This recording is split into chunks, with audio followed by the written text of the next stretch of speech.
Good morning, students. This is chapter number 7, Conservation of Plants and Animals. This is lecture number 7, and we are going to discuss the exercise of chapter number 7. This is part 3. So, the few questions we have already covered. Now, this is question number 5. Answer the brief. First, why should we conserve biodiversity?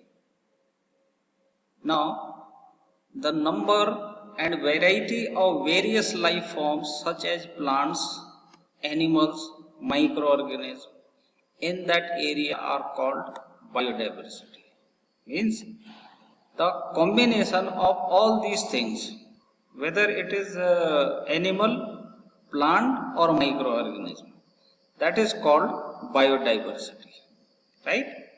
Now we have to conserve the biodiversity. It means both plant and animals should have a mutual dependence on each other for survival.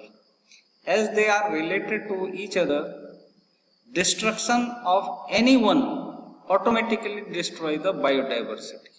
So we should conserve the biodiversity to maintain the balance of nature, right?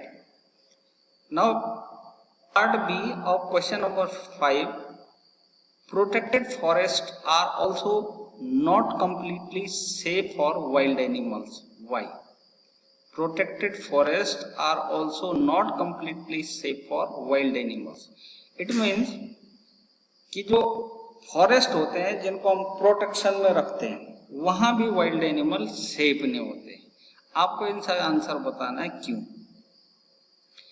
People who live near to the forest depends on resources of forest in order to fulfil their day to day need. जो आसपास के जंगल के लोग रहते हैं, जंगल के आसपास के लोग, वो पूरी तरीके से फॉरेस्ट पे डिपेंडेंट रहते हैं. Therefore, it is not safe for animal living in protected forest. The animal would be threatened by the presence of the human population. This results in killing the wild animals and selling their products for the huge sum of money. कुछ लोग क्या करते हैं, पैसा बनाने के लिए इन जो वाइल्ड एनिमल्स होते हैं इनके जो प्रोडक्ट्स हैं उनको बेचना शुरू कर देते हैं या फिर उनके हंटिंग शुरू कर देते हैं. तो even though the forest is protected but the wild animals are not safe there. Now see part of question number 5, some tribals depends on the jungle. How? The people who lives near to the forest, these peoples are known as tribals, right? तो आपको ये बताना है कि कुछ tribals जो हैं वो जंगल पर डिपेंड होते हैं, कैसे होते हैं. ठीक है.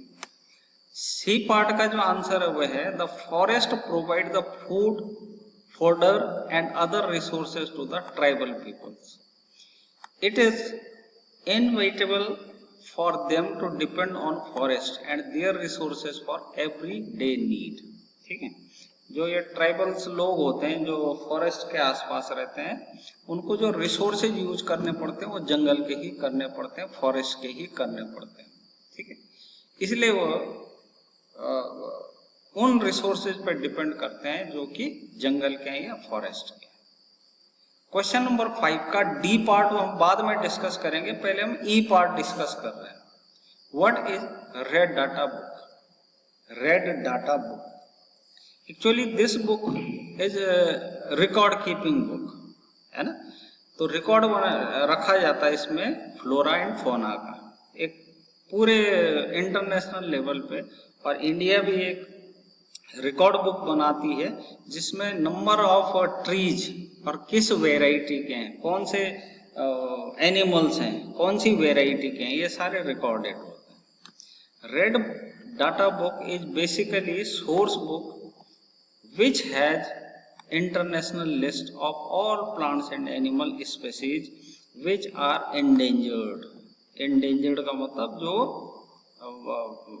धीरे धीरे कम होते चले जा रहे हैं। That is on the verge of extension. Extension का मतलब होता है कि जो लुप्त हो जाते हैं, गायब हो जाते हैं। तो कुछ स्पेसीज ऐसी हैं जो सरवाइव नहीं कर पाती, तो धीरे धीरे उनका एग्जिस्टेंस खत्म हो जाता है। The international union for conservation of nature and natural resources maintain the book and adds the remove the name of species by conducting a comprehensive survey. ठीक है, तो उसमें रिकॉर्ड बुक में उनका नाम होता है, प्लांट्स का और ट्रीज का कितने नंबर हैं, लेकिन वो जैसे जैसे खत्म होते चले जाते हैं वैसे वैसे उसको रिकॉर्ड बुक से हटा दिया जाता है, और जो नए प्लांट्स या नए एनिमल्स आते हैं उनके नाम ऐड किए जाते हैं। तो this is basically record data. इसका जो डी पार्ट है वो अब हम डिस्कस करेंगे। What are the causes and consequences of deforestation. Deforestation के कारण क्या है और उसका क्या रिजल्ट होता है, उसके क्या कॉन्सिक्वेंसेज होते हैं, वो हमें डिस्कस करना। सबसे पहले कॉज की बात करेंगे, कॉजेज ऑफ डिफॉरेस्टेशन। तो पहला कॉज तो ये है कि in order to accommodate the ever expanding urban population, जैसे जैसे पॉपुलेशन बढ़ती चली जा रही है तो उनके लिए घर, शेल्टर चाहिए होता है, तो इसलिए हमें कुछ हद तक डिफॉरेस्टेशन करना पड़ता है। Second, for agriculture activities. अब पॉपुलेशन बढ़ेगी तो एग्रीकल्चर प्रोडक्ट्स भी बढ़ाने पड़ेंगे, तो एग्रीकल्चरल लैंड में कन्वर्ट करने के लिए डिफॉरेस्टेशन किया जा सकता है, ये हमारी मजबूरी होती है।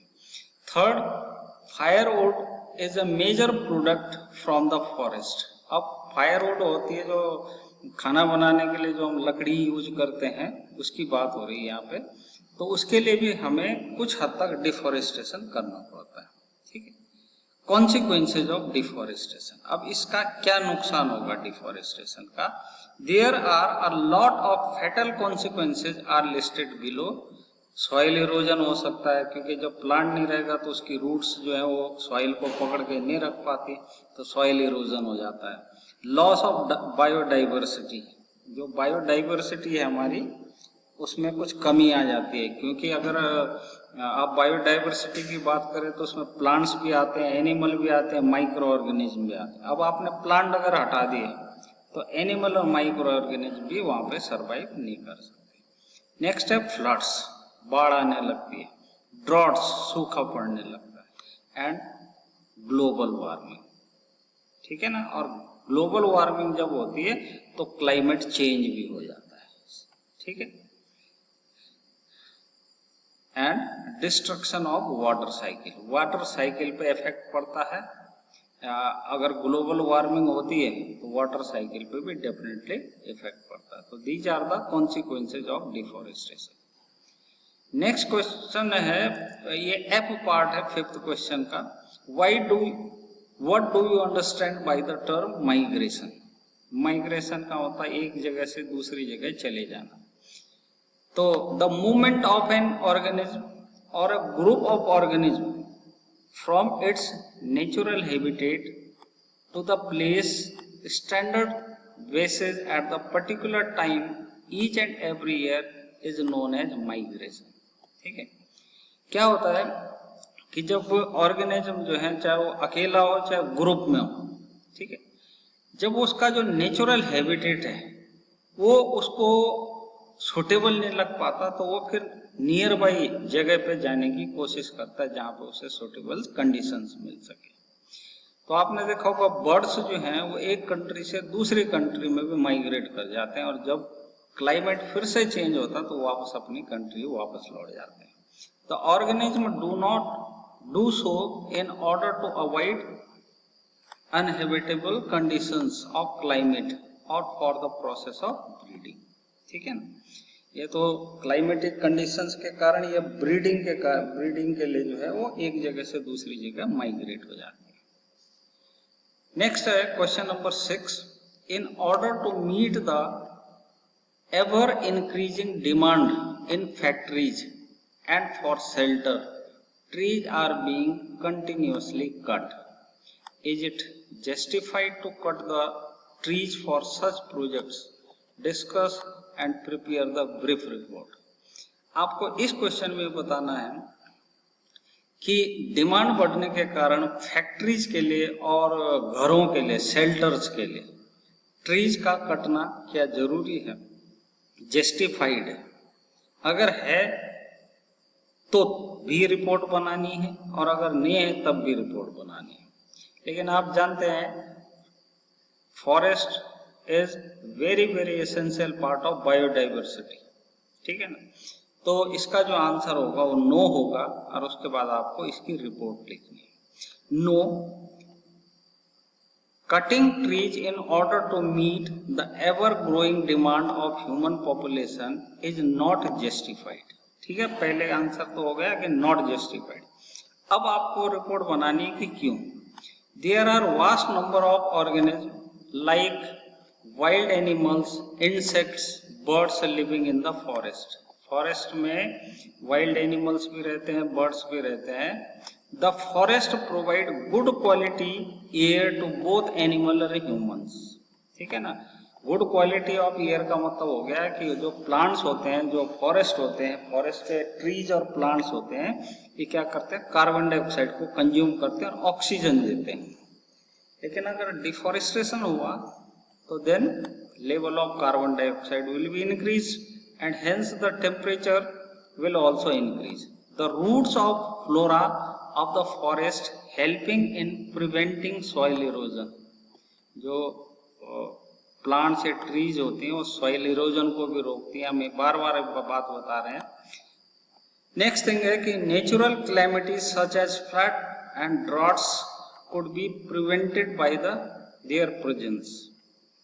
जो सूखा और बाढ़ है ये प्लांट्स की और ट्रीज की हेल्प से रोका जा सकता है। नेक्स्ट चीज है कि ये जो है सॉइल फर्टिलिटी को भी बढ़ाते हैं और बायोडाइवर्सिटी को भी बैलेंस करके रखते हैं forest. So cutting of tree is not justified, right. Now next question is question number 7। How can you contribute to maintain the green wealth of your locality? Make a list of action to be taken by you. इस question में आपको ये बताना है कि आप अपनी locality यानी अपने एरिया को ग्रीन कैसे रख सकते हैं, उसके लिए आप क्या क्या एक्शन लेंगे वो आपको बताना है। तो आप अपने हिसाब से इसमें एक्शंस बना सकते हैं कि मैं क्या क्या कर सकता हूँ। तो I can take care of green cover of my locality by growing plants and motivate the people of my neighborhood to plant more trees and take care of existing trees by creating awareness about the importance of plant life in ecosystem। मैं क्या कर सकता हूँ कि अपने आसपास के लोगों को और खुद भी नए नए और ज़्यादा से ज़्यादा ट्रीज लगाने की, प्लांट्स लगाने की के लिए मोटिवेट करूँगा, और लोगों के अंदर जो प्लांट्स और ट्रीज हैं उनकी इम्पोर्टेंस को डिस्कस करूंगा, उनको अवेयर करूंगा। Creating awareness among the children and youth would be the top priority as they are easily understand the issue that we are facing. और ज़्यादा अच्छा ये होता है कि अगर आप इस तरीके की अवेयरनेस बच्चों में या यूथ में डेवलप करें तो उससे सोसाइटी को ज़्यादा फायदा होगा, अपने नेबरहुड में ज़्यादा फायदा होगा, अपने एरिया का ज़्यादा फायदा होगा। Planting new trees is as important as looking after existing one. और जो पहले के प्लांट्स हैं, ट्रीज हैं, उनको भी सेफ रखूँगा, यानी उनको भी प्रोटेक्ट करके रखें, तो हमारा एरिया काफ़ी ग्रीन हो सकता है। तो these are the questions from the exercise of chapter number 7। अब बाकी के जो बचे हुए क्वेश्चंस हैं इसमें, उन क्वेश्चंस को आपको असाइनमेंट के तौर पे कॉपी पे करना। क्वेश्चन नंबर 8, 9, 10 ये आप अपनी कॉपी पे खुद ही करेंगे। Thank you very much.